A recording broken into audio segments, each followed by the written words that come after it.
Coming up on Swipe. Hacking health. I meet the man who plans on living till he's 180. Will tries out a headband designed to sharpen the senses. And we join a Sherlock Holmes investigation in our games review. Hello and welcome to Swipe. This week we're inside the Advanced Hack Zone at Imperial College London. We're here to test an invention that can conduct sound through bone. More on that later. But first, let's talk about biohacking, which is basically experimenting with science and technology to enhance your body and mind. The trend even has its own celebrity figures. And when one of them dropped into London recently, of course I was going to grab him for an interview. Dave Asprey, probably the world's most famous biohacker. If you've heard of bulletproof coffee, the diet, the books, the supplements, he's the guy behind them. I'm wearing a mask here that's full of LEDs. His entire brand, including his top-ranking health podcast, is all about reaching a state of high performance. It's a biohacking career that began when he was an overweight tech entrepreneur in 1990's Silicon Valley. When I was 26, I made $6 million. I lost it when I was 28. But when you're fat and tired all the time, nothing else matters. So what I ended up doing was applying all of the knowledge I had from working in tech to turn it around so that I could lose the 100 pounds, but most importantly, I could have this level of energy and focus that I'd never had even as a teenager. I started recording my energy levels. I started testing what different foods did to me, and I started testing what kinds of exercise worked. I started meditating. I went to Tibet and I learned how to meditate from the masters. I started attaching computers to my head using neurofeedback going as far back as the late 90s. And what I found is that there's a rich source of data on the human body, and that if you just pay attention, you'll find that something you did 4 hours ago or 2 days ago affects your ability to be as you are in the world today. So in a nutshell, how much money did you spend, over how long, and what kind of results did you end up achieving? I spent $300,000 over about 15 years, and now it's closer to probably $1 million. I lost 100 pounds of fat. I can pay attention. I have more focus. My IQ is measurably higher than it used to be. These are big claims, but they're born by science. You can actually do these things. Everyone can do these things. Pour the coffee gently and slowly through the grounds. Dave's diet challenges 1980s attitudes towards fat. He's the guy who started the US craze of adding butter to coffee. You can see this butter is a yellow color. This is because it's butter from cows that ate grass. Foods aside, though, technology is key to his biohacking. Now give us your top 3 tech hacks. I use a filter on my iPhone. It's called the Zentek filter, and what it does is it filters out the narrow spectrum of light that affects your sleep.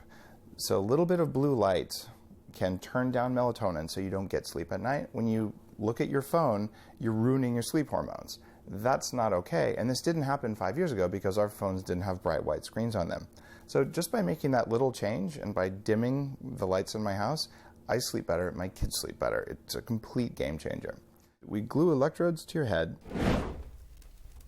and your brain makes an electrical signal. We play the signal through a computer and then play it back to you. When we play your brainwaves back to you, it lets your brain see what it's doing for the first time. And for you, it gives you better emotional control, and it lets your brain work better. The third thing is very, very available, and it's called heart rate variability training. And this is a little thing that clips on your ear or a chest strap, and it doesn't actually look at how fast your heart rate beats. It looks at the spacing between your heartbeats. When I work with clients, I can teach them to get out of that fight or flight mode consciously and on purpose in about 6 weeks. Now, as you'd imagine, Dave's techniques and advice have come in for criticism. Here's what he said when I suggested he's leading his masses of followers into dangerous experimentation. What I'm doing is I'm showing people base principles so they can develop the things that work for them. And when I talk about something that's dangerous, I really do my best to warn people and say, this can hurt you. You need to go with the professional's help. On the flip side, though, when we leave this up to doctors, nothing happens. They do not innovate at a rate that's acceptable. I'm planning to live to 180 years old, and I'm not kidding about that. I'm not going to count on doctors with their incredibly slow rate of fearful innovation. Well, that told me then.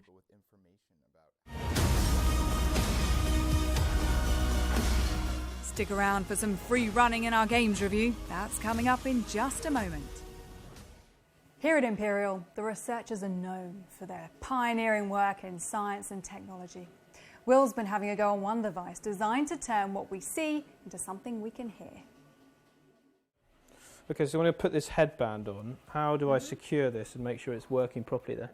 The creators behind this headset claim it could give us an extra sense.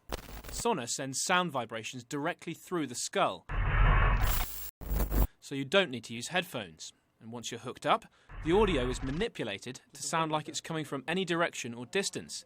This could be handy if you're a cyclist.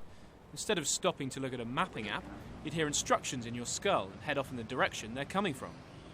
You can sense not only static locations of things, but how things are moving past you. So you would be able to hear this car that is kind of speeding up and approaching from one side and be able to get out of the way if you needed to. At the moment, this is just a prototype, but the technology within it has huge potential, particularly for people who are visually impaired. You can guide someone not only left and right, but also front and back, and you can give some directional information. You can help them understanding better certain signals that come from the phone. All of this without having an occluded ear canal. Now, this device here is called SubPac. Just like Sonar, it transmits sound through the body. At the moment, it's being used for virtual reality, gaming and music, but it could also be used for many other things. For people with hearing problems, this could help them to enjoy music. As we focus on the low end and the physicality of the music, it allows people who are on the hard of hearing spectrum to really engage with music in a whole new way. Physicality meaning you can actually feel it rather than just hear it, and so it's just kind of like a whole new experience, really. Inventions like SubPac and Sonar are definitely fun to use, but will they ever have mass appeal? It depends on the audio experience. If it does improve things dramatically, then you'll always find a market. High-end headphones that cost thousands of pounds still find a market, even though, do we need them? Not really. People that want to have that extra ability, that different experience, will always look for something like that. So yeah, it could catch on. Maybe not mass market, everyone will use them, but definitely there will be a niche of people that want to buy this stuff.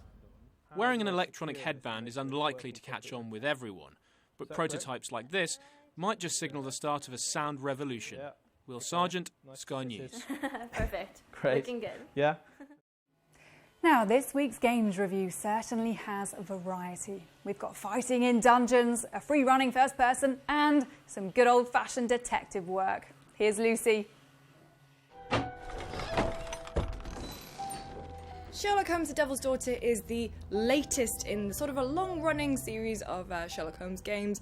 It's not quite the Robert Downey Jr. Sherlock Holmes. It's definitely not the Benedict Cumberbatch either. It's their own interpretation. He's a little bit younger, and the game is full of action and, of course, investigating and being the world's greatest detective. So you control Sherlock, and you go through 5 cases, and you have to investigate them from start to finish. So you have to pick up clues, interrogate suspects. It's full of more action than the previous game, so there's a lot more brawling, there's a lot more gunplay. But if you're a fan of Sherlock Holmes, if you're a fan of puzzle games in general, I recommend this one. Mirror's Edge came out in 2008, and it didn't really set the world on fire, but EA thought it deserved a second chance because the premise of the game is so interesting, so that's where we are with Mirror's Edge Catalyst. So it's basically a whole reimagining of the 2008 game. It's the same protagonist. It's a lady named Faith, and she's in the city of glass, and basically a giant evil conglomerate has taken it over. So Faith is a runner, and she and her fellow runners are trying to escape the conglomerate's evil clutches. I'm gonna run. By doing that, they have to basically parkour over rooftops and deliver messages across the city. So that's what you do. So even if you didn't play the original Mirror's Edge Catalyst is basically wiping the slate clean, and I think it's definitely worth a look. Everyone loves a dungeon crawler, so Super Dungeon Bros is a definite one you should try out. It came out a couple of years ago on PC, but now it's being brought to PS4. You can play in a team of 4 online. You can also play with people who are playing on a different console. So if you're on PS4, you can play with people who are on PC. And basically, the 4 of you band together, take out some evil skeletons, and it's kind of fantasy meets hard rock, but it's a lot of fun. You and your fellow players can team up and do special attacks. You get awesome weapons like crossbows and hammers. So if you enjoy kind of just dungeon raiding games like that, then it's worth a look. Well, that's it for this week.